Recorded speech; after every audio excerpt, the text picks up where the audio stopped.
అందరికీ నమస్కారం. అంటే ఒక నెల రోజుల క్రితం నట్టి అన్న ఆఫీసులోనే ఇక్కడే కూర్చొని నేను అన్న పెట్టడం జరిగింది. నేను అనుకున్న ఉద్దేశాలు కూడా జనాలకు త్వరగా వెళ్ళిపోయినాయి. ఆ రోజు కూడా అది ప్రతి వీడియో కూడా ఒక సంచలనం సృష్టించింది. మాట్లాడిన వీడియో ఆ రోజు నేను చెప్పాను, వేమిరెడ్డి గారు ఆయన సతీమణి ప్రశాంత్ రెడ్డి గారు అత్యధిక భారీ మెజారిటీతో నెల్లూరు గెలుస్తా అన్నాను. 2,50,50,000 ఆధిక్యంలో వేమిరెడ్డి గారు ఉన్నారు, 50,000 ఆధిక్యంలో ప్రశాంత్ రెడ్డి గారు ఉన్నారు. ఓవరాల్గా 165 సీట్లు టీడీపీ 175లో 165 సీట్లు ఆల్మోస్ట్ కైవసం చేసుకుంది. ఆధిక్యంలో కూడా ఉన్నాయి కొన్ని. సో ఈ 2-3 అటు ఇటు అయినా కూడా 162 కూడా అవకాశం ఉంది. నేను ఆ రోజు కూడా చెప్పాను, 145 నుంచి 160 సీట్లు టీడీపీ కూటమి కైవసం చేసుకుంటే కొన్ని వందల ఇంటర్వ్యూలో నేను చెప్పుకుంటాను. ఒకసారి మీరు చెక్ చేయండి. మొన్న కూడా ఆరామస్తానని అమ్ముడిపోయిన ఒక మనిషి చెప్పినప్పుడు కూడా నాకు తెలిసిన బంధువులు నా మనుషులు భయపడుతుంటే నేను వాళ్ళందరికీ ఒకే ఒక ధైర్యం ఇచ్చా, 145 నుంచి 160 సీట్లు. ఏంటి ఆ ధైర్యం అంటే, నేను నెల్లూరులో ఉన్నప్పుడు వేమిరెడ్డి గారితో తిరిగేటప్పుడు అన్ని రకాల ప్రజలని నేను విశ్లేషించి అడిగినప్పుడు నాకు అనిపించింది, గంజాయి రోడ్డు మీద అమ్మడం, ఆడవాళ్ళ చేత బూతులు తిట్టించడం, డ్రగ్స్ అమ్మడం, ఇసుక దందాలు, చదువు వచ్చిన వాళ్ళకేమో జాబులు లేకపోవడం, జాబ్ వచ్చిన వాళ్ళేమో ఐటీ పరిశ్రమలు ఇవన్నీ చూసి కూడా చంద్రబాబు నాయుడు గారు ఇష్టపడ్డాం. ఇవన్నీ చూసుకున్న తర్వాత నేను ఆ రోజు చెప్పిన 160 సీట్లు కన్ఫామ్గా అంతమించే ఉంటే సంతోషంగా ఉంది. ఈరోజు పవన్ కళ్యాణ్ గారి యొక్క పూర్తి మద్దతుతో, ఆయన త్యాగంతో, ఆయన న్యాయంతో ఈరోజు చంద్రబాబు గారు అన్ని సీట్లు సంపాదించడం అనేది చిన్న చితక విషయం కాదు. పవన్ కళ్యాణ్ గారు ఆయన యొక్క పూర్తి మద్దతు, ఆయన ఆలోచనలు ఈరోజు 165 సీట్లు వచ్చేటట్టు చేశాయి. ఇది ఒకటి ఎత్తుకుంటే, దాని తర్వాత ఇప్పుడు టీడీపీ ప్రభుత్వం ఫామ్ చేయబోతుంది. అన్నయ్య చెప్పినట్టు ఎవరైతే సజ్జల రామకృష్ణారెడ్డి అని గాడిద కొడుకున్నాడు, అదేవిధంగా వాళ్ళ కొడుకు డెకాయిట్ నా కొడుకు ఒకడు ఉంటాడు. ఎవరు మాట్లాడితే వాళ్ళ కూతుర్ల ఫోటోలు, అక్కల ఫోటోలు, చెల్లెళ్ళ ఫోటోలు మార్పింగ్ చేసి బట్టలు ఊడదీసి కామెంట్లు పెట్టే నా కొడుకు కూడా భార్గవ రెడ్డి ఉన్నాడు. వాడి మీద కూడా ఇమీడియట్లీ చర్య తీసుకోవాలని మనస్ఫూర్తిగా కోరుకుంటున్నాను.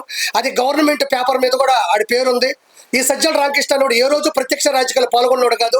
ఈడు ప్రభుత్వ సలహాదారుడు, ఒకప్పుడు sub editor, chief editor, junior editor, Eenadu పత్రికలు కూడా చేస్తున్నాడు ఈ గాడిద కొడుకు కూడా. వీళ్ళందరూ బలోపేతం వల్ల ఈరోజు భార్గవ రెడ్డి, అవినాష్ రెడ్డి వీళ్ళందరి వల్ల కూడా ఒక బాబాయ్ అనే వ్యక్తి చనిపోయినాడు. 31 పెండింగ్ కేసులు ఉన్నాయి. ఖచ్చితంగా రేపు గవర్నమెంట్ ఫామ్ అయిన తర్వాత ఫస్ట్ చేసేటి ఏంటంటే తిరుమల అకౌంట్. నేను ఫస్ట్ నుంచి చెప్తా ఉండా, తిరుమల వెంకన్నతో పెట్టుకున్న ఎవడైనా సరే నాశనం అయిపోతారు. ఫస్ట్ నుంచి చెప్తానే ఉన్నాను నేను చాలా గట్టిగా. అదే విధంగా వెంకటేశ్వర స్వామితో, శ్రీనివాసుడితో, గోవిందుడితో ఎవడైతే పెట్టుకున్నాడో ఇలా నాయన, ఆయనే పోయాడు అడవిలో పడి. ఈడెంత ఈడెంత అంటాను నేను డైరెక్ట్గా.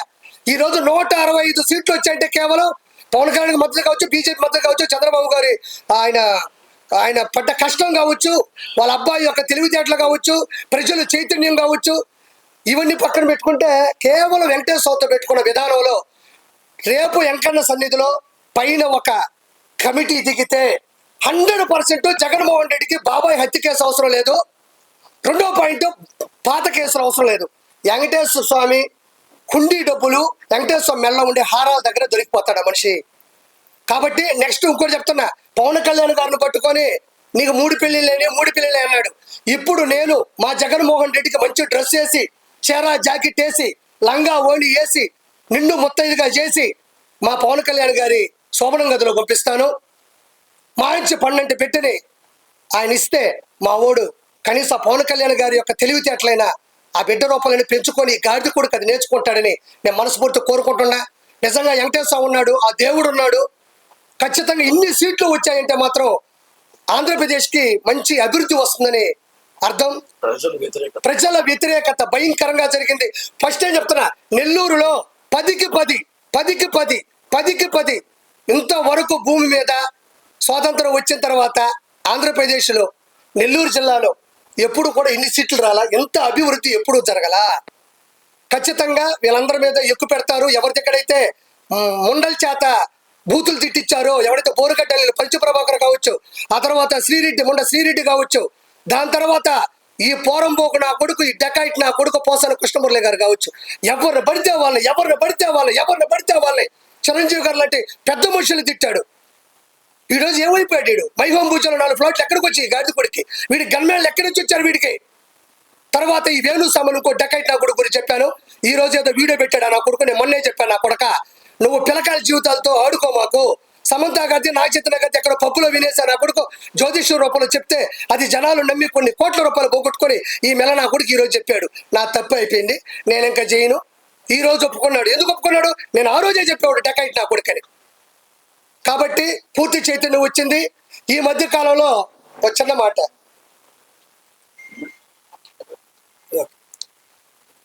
పూర్తి మద్దతుతో ఆ దేవుడి దయ వల్ల నా కుటుంబం మీద, నా వ్యాపారాల మీద, మా ఆవిడికి ఎన్ని బూతు మాటలు వచ్చేటివో, ఎన్ని ప్రైవేట్ నెంబర్లు వచ్చేటివో, ఎన్ని పెడద్రాలకి వచ్చే అర్థాలు వచ్చేటివో మీకు ఎవరికి తెలిసి చెప్పుకోవాలా. సౌరాత్రుల్లో డోర్లు కొట్టేవాళ్ళు, నేను వెళ్తా ఉంటే వెనక కత్తులు పట్టుకొని తిరిగిన సందర్భాలు ఉన్నాయి. తర్వాత నా వ్యాపారంలో నాకు వచ్చిన ఫ్రాంచైజీలు మొత్తం ఆపేయడం జరిగింది. రేపు అడ్వాన్స్ తీసుకుందామని లోపల ఈ రోజు ఆపేసిన సందర్భాలు ఉన్నాయి. నన్ను పట్టుకొని కొంతమంది నా కొడుకులు అన్నారు, వైసీపీ నా కొడుకులు, గొట్కా నా కొడుకులు, జూన్ 4 తర్వాత నీ పరిస్థితి ఏంటి అని అడిగారు. నా కొడకల్లారా, ఇప్పుడు మీ పరిస్థితి ఏంది? కిరా కార్పి అన్ని వదులుకోనే రోడ్డు మీద నిలబడి ఆ రోజు ఇక్కడ ప్రెస్ మీట్ పెట్టాడు. మీలో ఒక్క నా కొడుకైనా వైసీపీ నా కొడుకలకి ఆర్పీలో మాట్లాడే దమ్ముందా? ఎవరైనా మాట్లాడగలరా? మీకు దమ్ముంటే నా కొడకల్లారా 4వ తారీఖు ఏంటన్నా, 4వ తారీఖు మీ ముందే ఉన్న నా కొడకల్లారా 165 సీట్లు 20 చిల్లర ఎంపీ సీట్లతో కిరా కార్పి ఈ రోజు నిలబడ్డాడు. ఒక కమిడియన్, ఒక చేపల పులుసు పెట్టుకున్న ఒక కిరా కార్పి. మీరు ఎంతమందికి దమ్ముందో నా కొడకల్లారా? మినిమం చదువు కూడా చేత కాదు నా కొడకల్లారా, గొట్కాలు వేసుకునే నా కొడకల్లారా, గోండా నా కొడకల్లారా, పశువులు నా కొడకల్లారా, మృగాలు నా కొడకల్లారా, రండి నా కొడకల్లారా. ఇప్పుడు దిగుతున్నాడు, సరిగ్గా దిగినాడు పవన్ కళ్యాణ్. తట్టుకోగలరా? పప్పు పప్పు అన్నారు, దిగింది నిజమైన నిప్పు. ఆపుతారా? చంద్రబాబు నాయుడు గారు మీ వాడు ఏసీ బస్సులో నా కొడకల్లారా మేమంతా సిద్ధం పెడితే చంద్రబాబు నాయుడు గారు 78 సంవత్సరాల వయసులో కాంప్యాన్లో 3 గంటలు లెక్కన రోజుకు 3 సభలు నడిపిన ఆయన చతురత ఎక్కడ? ఆయన చరిత్ర ఎక్కడ? మొహమీట పెట్టుకొని రాయి తగిలిందా వాడికి? ఇప్పుడు చూపిస్తా కొడకల్లారా, ఋషికొండలో ఉండే రాయి తగలుతుంది, 7 కొండల స్వామి కొండ మీద రాయి తగలుతుంది, కొడుకు కిడ్నీలో రాయి తగలుతుంది. ఎక్కడ పోతాడు? యాడే పోతాడు? ఈ రోజు కొండలు అనేటివి ప్రకృతి వనరులు. అవి విశాఖపట్నానికి సముద్రం ఎంత అవసరమో కొండలు కూడా అంతే అవసరం. వాటిని సగం చేసి అక్కడ నువ్వు ప్యాలెస్ కట్టుకుంటావా? అక్కడ ఇల్లు కట్టుకుంటావా? వెంకటేశ్వర కొండ మీద క్రిస్టియానిటీ పెస్తావా? వెంకటేశ్వర కొండ మీద ప్రసాదం లేకుండా చేస్తావా? వెంకటేశ్వర కొండ మీద అన్నం ఉడకుండా చేస్తావా? వెంకటేశ్వర కొండ మీద నువ్వు పౌను పొరాకులు, సిగరెట్లు, మటన్లు, చికెన్లు వండుకొని తింటావా? నువ్వు వండుకొని తినలేదా? నువ్వు లైవ్ టికెట్గా నేను మాట్లాడతా. నీ సడుగుళ్ళు, నీ మొన్న కొడుకులందరూ వెంకటేశ్వర కొండ మీద ఎన్ని ఆకృత్యాలు చేశారు. ఈ రోజు 1000 రూపాయల టికెట్లు సామాన్య మానవుడు గోయిందా గోయిందంట పోతున్నారు. ఈ రోజు పైకి వెళ్తే సామాన్య మానవులకి నీళ్లు లేవు. ఒకప్పుడు చక్కటి మజ్జిగ, కాఫీ, చిన్న పిల్లకాయలకి వెంకటేశ్వర సన్నిధిలో కదా వెంకటేశ్వర ఒళ్ళో కూర్చున్నట్టు సాంబార్ రైసు, కార్డ్ రైసు. ఎట్ట టీటీడీ ఈక్వల్ టు టీడీ ఇప్పుడు చంద్రబాబు నాయుడు గారు హయాంలో. ఈ రోజు ఏమైంది? ఈ గాడిద కొడుక్కి వెంకటేశ్వర స్వామి అంటే నీకెందుకంత చులకన? ఈ రోజు ఏమైంది నీ బతుకు? నీకు అపోజిషన్ లేకుండా చేసింది ఈ పొజిషన్. పోయి అడుక్కు తిను. నువ్వు ఆ సజ్జల రామకృష్ణారెడ్డి, ఆ భార్గవ రెడ్డి, నీ ఐపాక్ టీము కొడక గొట్టనా కొడకల్లారా. ఈ కొడాలని ఎట్టుపోయినాడు ముసలోడు, బొచ్చుగాడు అన్నాడు. ఎరా బొచ్చుగా నా కొడక రారా, నువ్వు ఎక్కడ నువ్వు రాను మంది మాట్లాడుతావు. నా కొడక తల దించుకొని ఈడు ఆ వలమనేసి గడవరవాడు తల దించుకొని పోతావు. ఏ సిగ్గు లేదా నా కొడకలారా? ఎలా ఓట్లేస్తావు అనుకున్నారా మీకు జనాలు? మీరు గంజాయి తీసుకుని అంత ఒక సీఎం క్యాండిడేట్ని ఒక ఎమ్మెల్యే క్యాండిడేట్ తిడతాడా? ఒకవేళ మాట్లాడాలంటే క్యాండిడేట్లు మాట్లాడుకోవాలా. ఈ రోజు నిన్ను నేను నిలదీసే స్థాయికి ఎందుకు దిగజారిపోయినావు నువ్వు? గొట్కా నా కొడకలారా మీరు. ఏడా పేరు నానియాడు, ఏడా పేరు కిట్టుగాడు ఏడాడు? మిథున్ రెడ్డి, వైవి సుబ్బారెడ్డి, విజయసాయి రెడ్డి ఏటుగాడు ఏడే? వేమిరెడ్డి ప్రభాకర్ రెడ్డి మీద ఎక్కడ పోయాడు? ఎయిర్పోర్ట్ వేస్తావు నువ్వు. చెప్పానుగా డిపాజిట్లు రావని చెప్పిన కొంచెం అటు ఇటుగా పోతా ఉన్నట్టు ఊదుకొకలు ఒకటి వేసుకొని. నా అంత సాధ్వి లేదు. నేను ఒక తాళపాక అన్నమయ్య వెంకటేశ్వర స్వామి దగ్గర పోతుంది. రోజమ్మయ్య, రోజా మా అత్తే. అది కాదు ఇప్పుడు ఆమె ఒక హిందూ అండి. నేను ఎవరు తక్కువ అంచనేసి చెప్పట్లే. నేను మా ఆవిడ నా పరిచయం అయిన తర్వాత నాకు మా ఆవిడ పరిచయం తర్వాత ఫస్ట్ నేను తీసుకెళ్ళింది నెల్లూరు దర్గాకి, కస్మూర్ దర్గాకి. అంటే నాకు హిందూ ఆయన ఎంతకు ఇష్టం. నేను 2 సినిమాలకి కో డైరెక్టర్గా క్రిస్టియన్ మూవీ చేశాను, సేవియర్ అని. ఇప్పుడు కూడా ఆర్పి నాయుడు అని ఉంటుంది చూడండి. అంటే నేనేదో కమ్మని చెప్పడం కదా, దాంట్లో ఆ పేరు ఉంటుందని చెప్తున్నా. ఆ మనిషి పైకి 30 బండ్లు 40 బండ్లు, ఈవి గన్మ్యాన్లు, ఈమె హోదా, ఈమె టింగు నన్ను చూడు, నా అందం చూడు. ఏమైందమ్మా ఈరోజు? ఏం చూడాలి నీకు? ఎగిరిగిరి పట్టావు, 1000 కోట్లు దంచావు నువ్వు. ఈ రోజు నగిరిలో అట్టర్ ఫ్లాప్ అయ్యావు నువ్వు. ఏం కర్మ నీకు? వెంకటేశ్వర స్వామి దగ్గర జరిగే అవినీతి ఒక్కరోజు ప్రశ్నించకపోయినావు. జగనన్న జగనన్న అందరూ నిన్ను మెచ్చుకుంటున్నారన్న అన్న అన్న గొడ్డలే. ఏం కాదు, 10 మేము ముష్టి వేసాం అనుకోండి, గాడిద కొడకలారా, మీకు 10 ముష్టి వేసాం. ఆ 10తో బతకండి. ఈ రోజు అపోజిషన్ లేదు. ఒకటి మాత్రం చెప్తున్నా, అదే అంతే. నేను ఒకటే ఒక మాట మాట్లాడుతా ఉండా.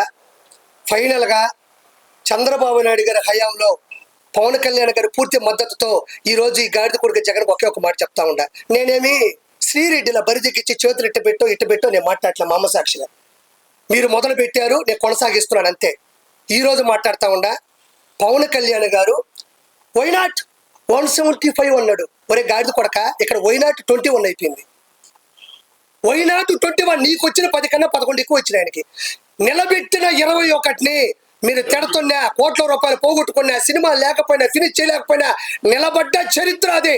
గాడిద కొడకల్లారా, డస్ట్బిన్ నా కొడకల్లారా. 21 వైనాట్ 21 అని ఆయన ఏ రోజు వల్ల, కానీ 21 వచ్చినాయి ఆడ. నీకు ఎన్ని వచ్చినాయి? 10. నా తెలిసి ఇంకా కొంచెం ముందుకు పోతా ఉంటే ఇంకో 3 పోయేటట్టుండే గాడిద కొడుకు. మొత్తానికి గుర్తుపెట్టుకో, నేను ఇత్తలా తిడుతున్నాను అంటే ఎన్ని అగాత్యాలు వచ్చినాయో. అక్కడ తిడుతుంటే తిరగబడ్డ తమ్ముడిని చంపేసి నుంచి ఆవేశం వచ్చింది. ఇసుక దందాలు చేసి గుంటలు పోయి మొత్తం చెరువులని లోడేస్తే నాకు ఆవేశం వచ్చింది. వెంకటేశ్వరుని నాశనం చేస్తే నాకు ఈ ఆవేశం వచ్చింది. గంజాయిని నడి రోడ్ల మీద పట్టబగలు అమ్ముతుంటే నాకు ఈ ఆవేశం వచ్చింది. జగన్మోహన్ రెడ్డి వచ్చలాంటి ముందు తీసుకొచ్చి మిగతా వాళ్ళందరికీ అమ్ముతుంటే ఆంధ్రాలో నాకు ఈ ఆవేశం వచ్చింది. నా ఆవేశంలో నేను 100 అంట. ఓకే, నెక్స్ట్ నుంచి నెట్టని చెప్పినట్టు సినీ ఇండస్ట్రీలో కూడా ఈ డకాయిట్ నా కొడుకు ఎవడైతే ఉన్నాడు, ఎవడీడు పోసని పోరంబోక నా కొడుకు ఇట్లా అంటాడు, గాడిద కొడుకాడు. వాడు పోయాడు. వాడికి FDC చైర్మన్ అంటే ఫిల్మ్ డెవలప్మెంట్ కార్పొరేషన్, ఎవరికి తెలియదు. వాడు ఏ రోజు ఫిల్మ్ డెవలప్మెంట్ కార్పొరేషన్ అంటే నట్టుకున్నంత నాలెడ్జ్, నట్టు కుమార్ అన్నకున్నంత ప్రేరణ, నట్టు కుమార్ అన్నకున్నంత ఆవేదన ఏ రోజు ఆ గాడిద కొడుకుని నేను చూడలేదు. నిరుపేద కళాకారులకు ఇల్లు పట్టాలు ఇద్దాం, లేదంటే నిరుపేద కళాకారులకు 24 గంటల భోజనం అని ఒక పథకం పెడతాం. పాపం ఆర్టిస్టులు కృష్ణానగర్ లో భోజనం పెడతాం. ఈ వదిలేసి చిరంజీవి గారు ఓడిపోయారు, పవన్ కళ్యాణ్ గెలవడు. చిరంజీవి గారు ఒరే బొచ్చిన 21 వచ్చిన ఈ గాడిద కొడుకుడు చిలకలూరుపేటలో వీడికి ఏమొచ్చినాయి? వీడికి ఆ రోజుల్లో డిపాజిట్ రాని గాడిద కొడక. ఈ రోజు పవన్ కళ్యాణ్ గారు స్థాయి మీద గాడిద కొడకలారా తిట్టారు. ఈరోజు ఒక చరిత్ర అయిపోయిన ఆ తిట్లోని కలిపి. కాబట్టి ఇంత గొప్ప విజయాన్ని అందించిన ప్రజలందరికీ నేను వాళ్ళ పాదాల మీద పడి నా నమస్కారాలు తెలియజేసుకుంటూ, నేను మీ కిరాకార్పిని. జై చంద్రబాబు, జై పవన్ కళ్యాణ్, జై బీజేపీ, జై లోకేష్ బాబు, జై ఆంధ్రప్రదేశ్. జై ఆంధ్రప్రదేశ్.